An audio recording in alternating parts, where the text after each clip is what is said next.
मेरे प्यारे दोस्तों, कैसे हैं आप सभी। मुझे आशा है आप सभी अच्छे होंगे, ठीक होंगे और मजे में होंगे। आज हम लोग सीखने वाले हैं आवाज गुणनखंड विधि से एलसीएम और एचसीएफ को।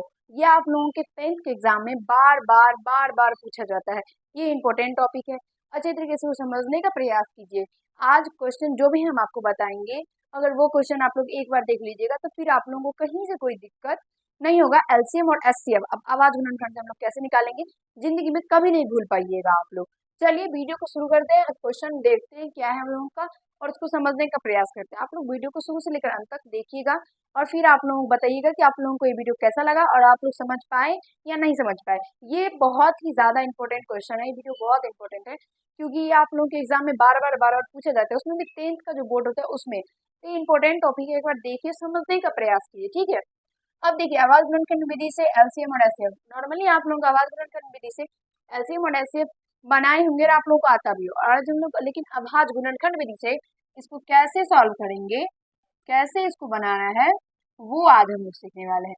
तो देखिए, सबसे पहले हम लोग का है 24। तो साइड में हम लोग इसका आवाज गुणनखंड निकालते हैं 24 का, ठीक है। तो यहाँ से 2 से लगेगा, फिर ये 12, फिर 2 से लगेगा 6, फिर 2 से लगेगा 3, फिर 3 से लगेगा तो 1। तो यहाँ से इसका गुणनखंड कितना हो गया, गुणनखंड 2 गुना 2 गुना 2 गुना 3, 3, ठीक है, समझ में आ गया। फिर उसके बाद हम लोगों को है 36। 36 है तो अब 36 का गुणनखंड इस तरीके से हम लोग निकालेंगे।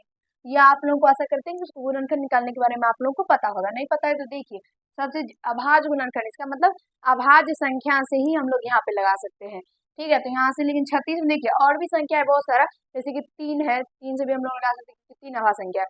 जैसे देखिए, अभाज्य संख्या में कौन कौन सा आता है, 2 आता है, 3 आता है, फिर 5 आता है, 7 आता है, इसी तरीके से आता है। तो यहाँ से इस ये सब जितना भी संख्या, इस सब संख्या से हम लोग यहाँ पर लगा सकते हैं आवाज गुणनखंड जब हम लोग निकालते हैं तब। और जैसे कि और भी 36 में बड़ी संख्या जैसे कि 4 है, तो 36 में 4 से भी भाग लगता है, लेकिन 4 से हम लोग नहीं लगाएंगे क्योंकि 4 अभाज्य संख्या नहीं। और जब ही नाम ही इसका अभाज्य गुणनखंड है, तो इसका मतलब है कि इसमें अभाज्य संख्या से ही हम लोग केवल लगाएंगे। तो यहाँ से फिर करेंगे तो ये 18, फिर 2 से लगाएंगे तो 9, फिर 3 से लगाएंगे तो 3, और फिर 3 से लगाएंगे तो 1, ठीक है। छोटा से छोटा जितना भी होगा अभाज्य संख्या उससे हम लोग यहाँ पे लगाएंगे। तो 36 का गुणनखंड कितना हो गया, 2 गुना 2 गुना 3 गुना 3। आशा करते हैं कि आप लोग समझ पा रहे होंगे, कहीं से कोई दिक्कत आप लोगों को नहीं हो रहा होगा, ठीक है। अब आगे हम लोगों का है 20। अब 20 का यहाँ से निकालेंगे तो 2 से लगाएंगे तो 10, फिर 2 से लगाएंगे तो 5, फिर 5 से लगाएंगे तो 1।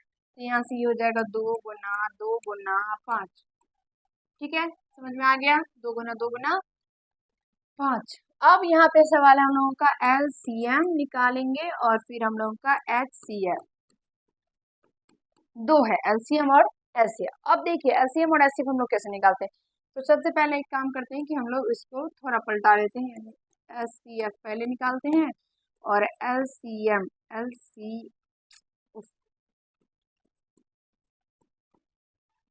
एलसीएफ और एलसीएम, सबसे पहले एचसीएफ निकालते हैं।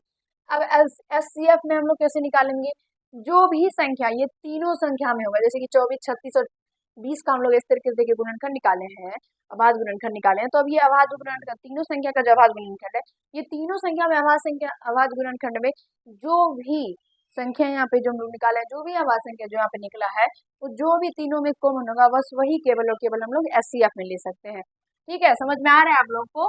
तो यहाँ से देखिए, सबसे पहले हम देखेंगे तो यहाँ से ये 3 जो है, ये 1 2, ये तीनों में 2 है, तीनों में 2 है, तो यहाँ से ये आ जाएगा, ये आ जाएगा 2 पहला। फिर उसके बाद गुना। अब आगे देखते हैं कौन संख्या, तो फिर आगे देखिए यहाँ से ये 3 ठो 2 है, तीनों 2, 3 ठो 2 है ना, तीनों में 1 1 2 तीनों में है। मतलब देखिए, जो भी संख्या होगा वो तीनों में होना चाहिए, तभी वो हम लोग एचसीएफ में ले सकते हैं। तो यहाँ से फिर आगे हो गया, फिर यहाँ से हो जाएगा ये 2, ठीक है। लेकिन अब आगे अगर देखेंगे तो ऐसा कोई भी संख्या नहीं है जो कि तीनों में है। यानी अगर बात करें आप अगला वाला जो पहला 24 है उसका गुणनखंड में 2 है, लेकिन बाकी का जो 2 है जैसे कि 36 और 20 वाला 20 में 2 है ही नहीं। फिर उसके बाद 3 देखेंगे तो पहले में 3 है, दूसरा में भी 3 है, लेकिन तीसरा में 3 नहीं है तो छोड़ देंगे। फिर उसमें भी 3 तो नहीं है, फिर उसके बाद 5, तो 5 एक में बस 5 है, 2 में 5 नहीं है, तो यहाँ से इसका जो गुना करके निकल के 4 आ जाएगा, तो यही इसका क्या हो जाएगा, तो HCF हो जाएगा। और आशा करते हैं कि आपको समझ में आ रहा होगा। अब एलसीएम का बात करेंगे, तो एलसीएम में देखिए जो मिलेगा उसको तो लेना ही भैया, 2 गुना 2 तो लेना ही है, ठीक है कि दोनों में है। उसके बाद जो बाकी का बच जाता है, जो भी बाकी का बच जाता है, अरे डले बड़े जो भी है बाकी का बचा हुआ उसको भी इसमें समेट लेते हैं। फिर उसके बाद बचा क्या, एक में यहाँ से 2, फिर उसके बाद 3 गुना 3, नहीं फिर उसके बाद यहाँ से, तो देखिए फिर से समझने का प्रयास कीजिए।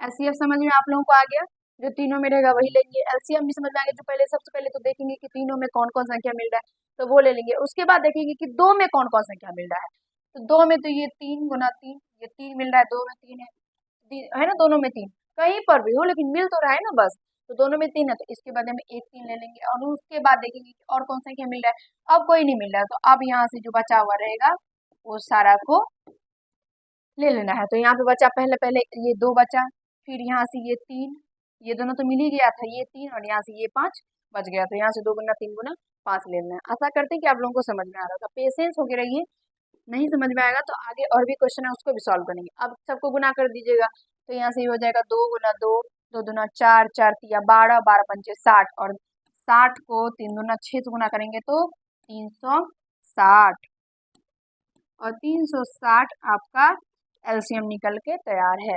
आशा करते हैं कि आपको समझने में दिक्कत जरा सा भी नहीं हुआ होगा। फटाक से देखिए आगे क्वेश्चन, उसको भी सॉल्व करना है, समझने का प्रयास करना है, ठीक है। चलिए बढ़ते हैं आगे। दूसरा आप लोगों का क्वेश्चन देखिए, 9, 12 और 27, इसका हम लोगों को एलसीएम और एचसीएफ निकालना है। कोई बात नहीं, सिंपल प्रोसेस। सबसे पहले 9 का निकालेंगे तो 3 गुना 3 हो जाएगा, निकालिए ना, इस तरीके से निकालेगा। सबसे पहले 3 से लगेगा, फिर 3 आएगा, फिर 3 से लगेगा 1 आएगा, ठीक है। फिर उसके बाद लगाएंगे हम लोग 12 से, तो 12 से लगाएंगे तो ये, फिर देखिए 12 से कैसे लगाते हैं, 2 से लगाएंगे तो 6 होगा, फिर 2 से लगाएंगे तो 3 होगा, फिर 3 से लगाएंगे तो 1 होगा, यानी 2 गुना 3 आ जाएगा, ठीक है।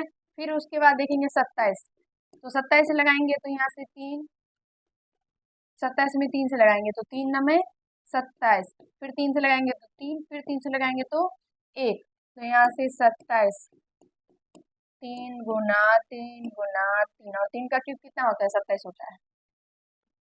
और आशा करते हैं कि आप समझ पा रहे होंगे, तीनों का गुणनफल समझ में आ गया कैसे निकाल रहे हैं हम लोग। अब उसके बाद निकालना है क्या हम लोगों को, HCF और LCM, सॉरी LCM। अब HCF का प्रोसेस आप लोगों को पता है, जो तीनों में होगा वही ही लेना है। तो देखिए सबसे पहले 9 में 3 है, 12 में भी 3 है, और 27 में भी 3 है, तीनों में 3 है तो 3 1 3 आ जाएगा।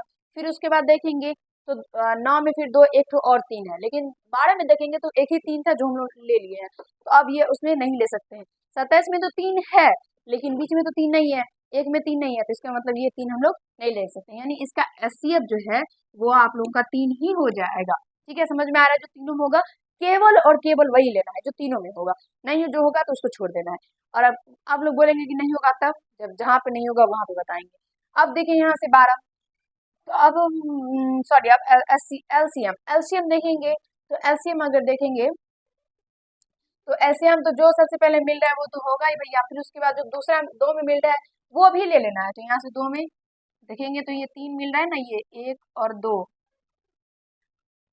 1 और 2, फिर ये 1 3 तो हम पहले ही ले चुके हैं तीनों के बदले, फिर उसके बाद 1 3 एक्स्ट्रा है तो वो, फिर उसके बाद देखेंगे तो ये 3 यहाँ पर है, तो यहाँ पर भी 1 3 है, या तो इसको छोड़िए पहले वाला लेते हैं, या फिर इसको, यहाँ पे भी 1 3 है, तो ये दोनों में 3 है तो यहाँ पे 1 3 और हो जाएगा इसके बदले में। देखिए एलसीएम में क्या होता है, सबसे पहले तीनों में देखेंगे, फिर 2 में देखेंगे, और फिर अगर दोनों में भी नहीं मिल रहा है तब उसके बाद जो बचा खुचा रहता है उसको भी ले लेते हैं। तो सबसे पहले तीनों में 3 एक ठो है तो ले लिए, फिर 2 में 1 3 मिल रहा है तो वो भी ले लिए। अब उसके बाद देखेंगे तो अब कोई भी ऐसा संख्या हमको लग नहीं रहा कि कोई मिल रहा है, तो यहाँ से 2 गुना और ये 1 तो 3 बचा हुआ है तो ये 3 ले लिए। आशा करते हैं कि समझ पा रहे होंगे। अब यहाँ से सबको गुना कर देंगे तो 3 तिया 9, 9 तिया 27, और 27 को यहाँ तो 3 तिया 9 दुना 18, 18 दुना 36, 36 को 3 से गुना कीजिए, 36 के 18, 1 3 तिया 9 1 10, 108, और आशा करते हैं कि आप लोगों को समझ में आ रहा होगा, कहीं से कोई दिक्कत, समस्या, कठिनाई का सामना नहीं करना पड़ रहा होगा, समझ पा रहे होंगे आप लोग। चलिए एक बार देख लीजिए कैसे बनाना है, और उसके बाद फिर हम लोग आप लोग कमेंट कीजिएगा कि आप लोगों को ये वीडियो कैसा लगा और आप लोगों को समझ में आया नहीं आया। ठीक है, आप लोग एक बार इसको देखिए। ये इंपॉर्टेंट टॉपिक था जो कि मैंने आप लोगों को बता दिया, क्योंकि ये आप लोगों को 10th का जब बोर्ड एग्जाम दीजिएगा तो वहां पे आप लोगों को देखने के लिए मिलेगा। और ये क्वेश्चन जब आप लोग देखिएगा ना पेपर, आप लोगों को ये बार बार पूछा जाता है।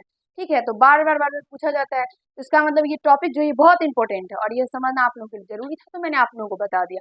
कहीं से कोई भी प्रॉब्लम, अगर कोई भी आप लोगों को सब्जेक्ट के क्वेश्चन में हो, तो आप लोग जरूर कमेंट में उनको बताइए कि हम आपको वो क्वेश्चन का सोल्यूशन आप लोगों को दे पाए। तो चलिए, वीडियो अच्छा लगा हो तो लाइक कर दीजिएगा, कैसा लगा कमेंट कीजिएगा, चैनल पे नए होंगे तो चैनल को सब्सक्राइब कर लीजिएगा। धन्यवाद।